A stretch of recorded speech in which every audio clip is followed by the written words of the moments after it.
let's get into my top 5 destinations for Case Keenum. We'll do Teddy Bridgewater after that. Let's get into destination number 5 for Case Keenum, and stay with me here, the New Orleans Saints. So, my reasoning. Drew Brees, free agent, who knows, could walk and head to another team, and then the Saints need a quarterback. That's probably not going to happen, though. Brees is going to stay. He's going to be the quarterback for the Saints. But backup quarterback Chase Daniel is a pending free agent, and you got to wonder if he is going to perhaps sign with another team. So the Saints could use a reliable backup quarterback here. The problem may be the price tag. Case Keenum is probably going to have a pretty high number in his head that he wants to negotiate with, because why wouldn't you? Supply and demand, people. The guy is coming off a fantastic 2017 season. Case Keenum is not going to be negotiating for a backup spot. But let's say teams out there don't want to really sign him or give him the amount of money that he is really asking for to be a starting quarterback. Then he may have to look towards a backup kind of role. And I think it would be really interesting to see if the New Orleans Saints bring this guy in. Drew Brees, 39 years old. But here's the bottom line. My assumption is Keenum likely won't swallow his pride here and he's going to want a starting position. So I got the Saints at number 5 for a reason. As we go down the list here, it gets more and more likely. But the New Orleans Saints do check in at number 5 as a potential destination for Case Keenum. Let's go to number 4 now. The New York Giants. Could a reunion with head coach Pat Shurmur go down? Hey, I'm saying there's a chance. And look, Keenum had a career year last year. A lot had to do with offensive coordinator Pat Shurmur, now the head coach of the Giants, of course. Geno Smith is slated to be a free agent, and it seems like his priorities are debating whether or not the earth is flat rather than re-signing with the Giants. And Davis Webb, well, stinks. So the Giants need a quality backup quarterback behind Eli Manning. And oh, by the way, they need another quarterback perhaps to kind of teach a Josh Rosen, a Baker Mayfield, a Sam Darnold throughout the season next year. So that would certainly help if you have Eli and Case to kind of help mold a rookie quarterback, because the Giants are probably going to go with a rookie quarterback in the draft. And so it would be a good opportunity for that youngster to learn from Case Keenum and Eli Manning at the same time. We know Eli is the Iron Man. The guy doesn't miss a game unless Ben McAdoo coaches, of course, then Geno Smith starts. But it'd be an interesting signing. I really do believe that. And the Giants have around $24 million in salary cap space, so they're going to have to probably let that grow a little bit by making some cuts, maybe a Brandon Marshall, etc. Again, can Keenum derail the momentum he created last season and be a backup? That's my main question here. Unfortunately, I can't read people's minds, and I don't think Case Keenum actually believes that he's worthy of being a backup quarterback, but maybe he wants to go to the Big Apple, cash in a check, and be a backup for Eli Manning. Who knows? But the Giants are there at number 4. Now let's get into some starting opportunities here as we check in with number 3, the Denver Broncos. Let me preface this discussion here with saying that Kirk Cousins is priority number 1. So if they miss out on Kirk Cousins, then maybe Denver looks to Case Keenum here. So first of all, looking at the quarterbacks for Denver last year, Brock the Lobster Osweiler, Trevor Siemian, who apparently is on the trade block, and Paxton Lynch. Tempting QB options right there. Said nobody ever. So the Broncos, let's say they miss out on Kirk, they look towards free agency, they bring in a Case Keenum. Now, I'm thinking this could work. I think it would be a nice fit with the talented receivers that the Broncos have. Now, there have been rumblings that maybe they would cut Emmanuel Sanders or Demaryius Thomas.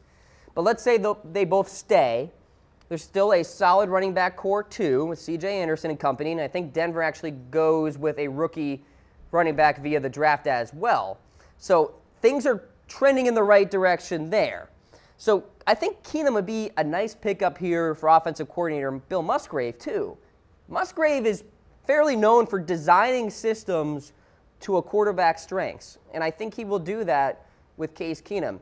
As we, of course, want your thoughts. What team will sign Case Keenum this offseason? Let me know in the comments section. Jay agrees with me. There you go. I can see him with the Broncos. Hey, that's what I'm saying, Jay. I got Denver at number 3. I think it'd be a nice fit with the offensive coordinator there, a little Kubiak influence as well. I think Keenum would be pretty good in play action too. So, it'd be interesting to see. Mitchell Wren's little stat for us on the Denver Broncos quarterbacks last year. 19 touchdowns, 22 interceptions, ... gross. Yes, indeed, gross. That's actually better than my TD to interception ratio from intramural quarterbacking, but I digress. The Denver Broncos check in at number 3. Let's get to number 2 now, the Buffalo Bills. Bills Mafia, rejoice. Do you want Case Keenum on your team? Well, they will very much be in a market for a quarterback, and I don't think Case Keenum can win games on his own. I think that's, reality. That's a fact. I don't think anybody out there will argue that Keenum can win games by himself. And the Bills can provide the help needed for Keenum to be successful. Like I mentioned earlier in the program, solid offensive line. You got Richie Incognito, Cordy Glenn, even Vlad Dukas played pretty well. Eric Wood, that's the concern at center. But good O-line there, especially in run blocking. You got LaShawn McCoy still. Maybe a Chris Ivory too, because he just visited with the Buffalo Bills, so maybe they sign him. Big-bodied receiver, Kelvin Benjamin. Perhaps the Bills go with the wide receiver via the draft as well. So the pieces are all there for Case Keenum to be successful with the Buffalo Bills. So I think the setup is there. The question for me is the interest there from the Bills side of things. Would they prefer a Sam Bradford, or obviously they'd prefer a Kirk Cousins. I think they'll very much be in the Kirk Cousins hunt as well. But let's say they miss out on Kirk. Would they rather stick with Tyrod over Case Keenum, or would they rather go with Bradford, as I mentioned, or maybe they just want to go to a rookie quarterback? Because there have been rumblings here where they're going to be trading up to grab a Josh Rosen, a guy they really, really like. So many different avenues here for the Buffalo Bills, and it looks like Tyrod Taylor is going to be trade bait, and I'll talk a little bit more about him when I talk about Teddy Bridgewater as well, but I'd expect Buffalo to explore Sam Bradford, explore Kirk Cousins, maybe Case Keenum. I have the Buffalo Bills at number 2. Rio chiming in. Nobody needs Case Keenum more than Arizona. Just saying, they have 0 quarterbacks. Again, you commenters are fantastic with the transitions. Let's show the graphic. We got the Cardinals at number 1. And Rio, I think it happens. I'm honest with you guys here. Their number 1 quarterback right now is a practice squad guy. Barkley's a free agent. Stanton is a free agent. Carson Palmer is retired. See you later. So what are the incentives here for Case Keenum? Number 1, offensive coordinator Mike McCoy. He gets a lot of flack, but I think he's a really good offensive mind. Not a good head coach, but a good offensive mind, and I think he'd do a good job in terms of coaching up Case Keenum.